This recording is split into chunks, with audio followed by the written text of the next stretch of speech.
જય હિન્દ, જય ઠાકર મિત્રો. આજે આપણે વાત કરવાના છે અંડર વોટર ડ્રોન કેમેરા વિશે, જેનું ઇન્સ્ટોલેશન અને ફિટિંગ કેવી રીતે કરવું.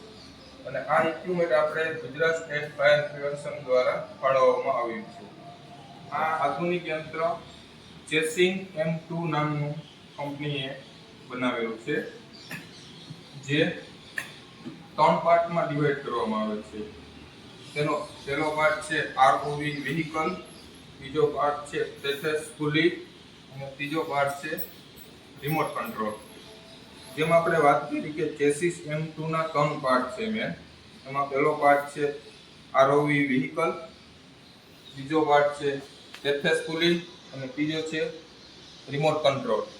જેના પહેલા વાત કરીએ આપણે ROV વ્હીકલ, તો આ 360 ડિગ્રી ગતિથી અને પાણીમાં જઈ અને અંદરના વિઝ્યુઅલી આપણે કેમેરા દ્વારા બહાર જોઈ શકીએ છીએ. બીજું છે સરફેસ પુલી.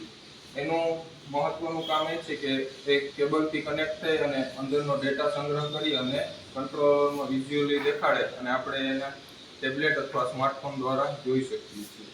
અને ત્રીજું છે રિમોટ કંટ્રોલ.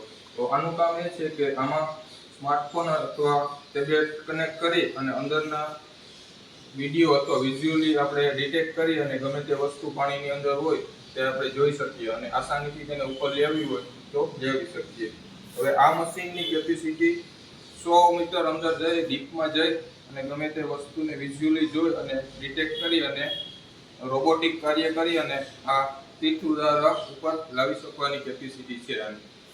હવે આપણે જોશું કે આ ચેસિંગ M2 જે જર્મન ટેકનોલોજીનો કેમેરો છે એ કઈ જગ્યા પર કામ લાગે અને કેવી રીતે કામ લાગે તે આપણે જોઈએ. તો આપણે કૂવો કે કોઈ એવું બંધ જગ્યા છે, જે તળાવ છે, એવી જથ્થાબંધ પાણી આમ ભરેલું હોય ને હલનચલન ના હોય એવી જગ્યા પર કોઈ આકસ્મિક રીતે કોઈ માનવ છે કે કોઈ એવું યંત્ર કે કોઈ પડી ગયું હોય અને અંદર ડીપમાં હોય અને આપણે અંદર ના ઉતરવું હોય અને આ કેમેરાની મદદથી આપણે એને જોવું હોય અને ઉપર લેવું હોય, તેના માટે આનો યુઝ કરવામાં આવે છે. જેથી આપણા ફાયરમેનને પાણીમાં ઉતર્યા વિના કોઈ ડેડ બોડી છે કે કોઈ એવી વસ્તુ છે તો આપણે પાણીની બહાર કાઢી શકીએ અને એમાં જાનનો જોખમ પણ ઓછો થઈ જાય છે અને કામ પણ સ્માર્ટ અને આસાનીથી પૂરું થઈ શકે છે.